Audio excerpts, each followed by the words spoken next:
Hi, I'm Rachel Figking. Welcome to my channel. This is one of my midweek videos.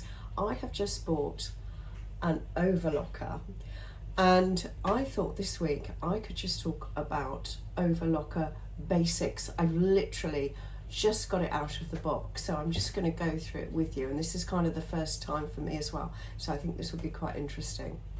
So I am going to put timestamps below so you can jump to the relevant parts that you want to listen to, like the threading or the stitches. So anyway, it's a Singer Heavy Duty 0405S, which sits with my regular Singer Heavy Duty machine, which I'm really impressed with. So that's kind of why I bought it. So I know when you first look at an overlocker compared to a sewing machine, it looks really complicated, but it really isn't when you get familiar with it. So I'm just going to go through what everything is pretty much. If you want to skip forward to seeing me thread it, I've got timestamps, as I said earlier, if you're familiar with this, but you might find it interesting and it'll help you understand how an overlocker works. So at the back here, you've got your thread stand and your thread guides where your four thread spools will sit. You've got another thread guide here, and these along here are your 4 tension discs for your 4 threads again. At the side here, you have got a stitch length dial. You've got a handle, which is a bit like you get on a regular sewing machine. This little lever here is the differential feed adjusting lever knobs, a lot of words there, which I'll talk about later. That's actually quite useful. And then moving across to the other side of the machine, this is the cloth plate.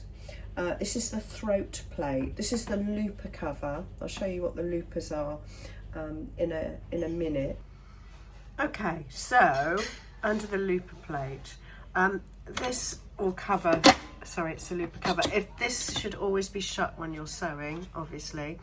Right, upper looper, lower looper, movable upper knife, and then we also have a stationary knife, which I don't think you can, I think it's very hard for you to see. This knife here can be adjusted if you don't want to use it. This is the presser foot, and you've got you can flip it up and down at the back there, and then at the side here you have 2 things. You have this here is the seam width finger knob, and then the seam width adjustment knob, which is this black dial here. So those are the important things that you need to know underneath the looper cover. Another important thing that you really need to know is about changing the needles.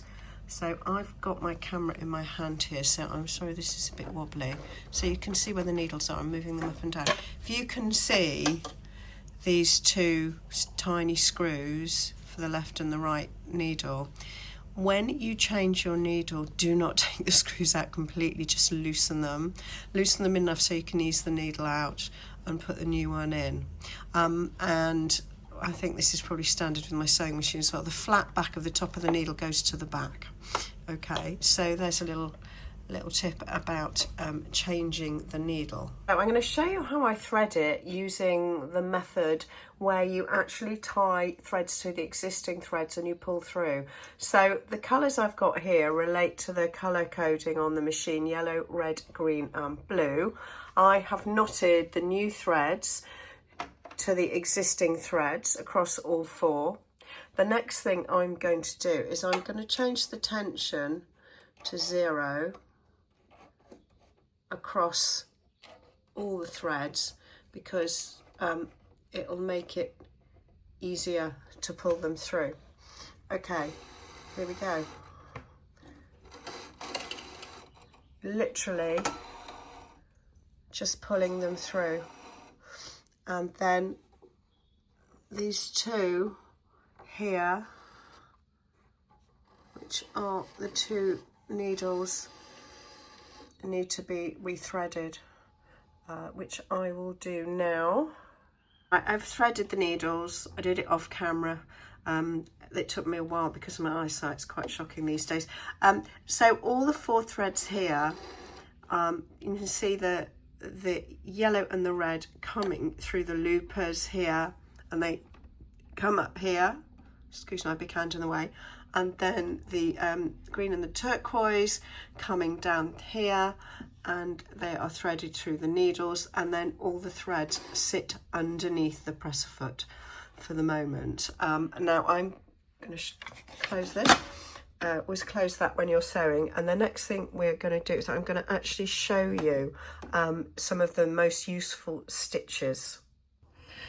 So I'm all threaded up and ready to go. It's threaded up at the moment with 4 threads. So the first stitch I'm going to show you is the 4 thread, and then I'm going to show you a 3 thread overlock stitch, and I believe they're the 2 most useful stitches that you need.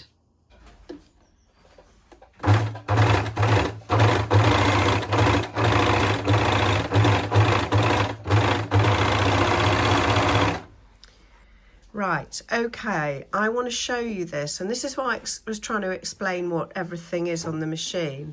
So the yellow and the red stitches are, the threads are the looper threads, and you can see on one side you've got the yellow loops and the other side you have got the red loops.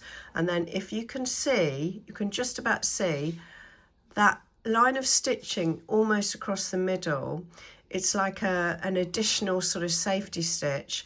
That is the right hand needle, and at the bottom here you have the left hand needle, which is turquoise. So that's essentially a 4 thread stitch, which you use on like stretchy fabrics for swimwear and say a double jersey, and I'm kind of most excited about having this so I can actually sew jersey properly.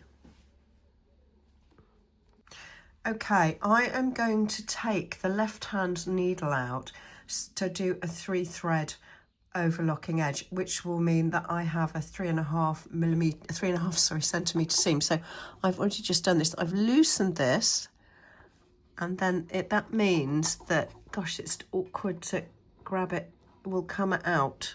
I'm going to snip, thread, put the needle to one side, and then with my tweezers, I'm going to just take that to one side. Okay, so I now have 2 looper threads. Let's just take that down to 0 a minute because I want to pull them through. Okay, I want to pull them through. Okay, so you can see you have, well, you probably can't see, but I can. I've got green, I've got red, and I've got yellow. So those are the threads that you need, and we've lost this needle, so this should be about 3.5 millimeters wide. So let's stitch it and actually see. Okay, right.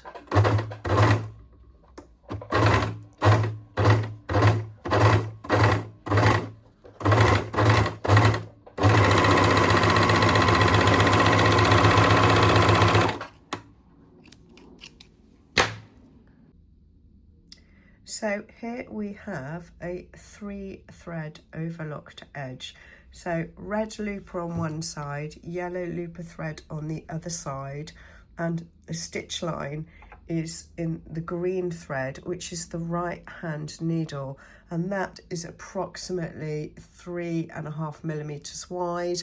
If you were to use the left hand needle, which is the blue threaded needle, it would be 5.7 millimeters wide. So you've got an option of on your width there, but that's a basic overlocked edge, which you would just use on repeat, I imagine, for many things. I hope you found that useful today. I find it very difficult to make videos like that with on the sewing machine, because you have to get into all sorts of weird angles with the tripod. It's quite funny, actually. Anyway, those are what I consider to be the overlocker and the basics, how it works and how you thread it, and changing the needle, and the two most useful stitches, I believe, which is the 4th thread and then the 3-thread overlock edging stitch, which I know are the stitches I'm going to use on repeat. Like I said, I'm most excited about being able to sew jersey, even swimwear perhaps, on that machine, and having a like, I did have an overlocker before, but it wasn't very good, and it kept jamming up all the time and really frustrating. So yeah, it's just going to be a joy. I hope it's going to be a joy, and not too many technical problems with it anyway. So I want to talk about other aspects of the overlocker. I want to talk about using the differential feed, which basically means you can do wavy hems, you can do gauging, and also there is a way of doing this really cool cover stitch effect as well, amongst other things. But I will do a part 2 if you're interested in seeing that, and I think that would be really interesting. But today was just really about the basics, really kind of for me as much as for you, just to sort of get to know the machine, and it really made me look at the manual properly, which I don't always do, I must confess. Anyway, thanks for watching. I hope you're still watching, and I will see you at the weekend, and I'll be back with a slightly different twist on a pattern review this weekend, which I hope you might enjoy. I look forward to seeing you then. Please like, share, subscribe, and as always, I'm sure you'll comment.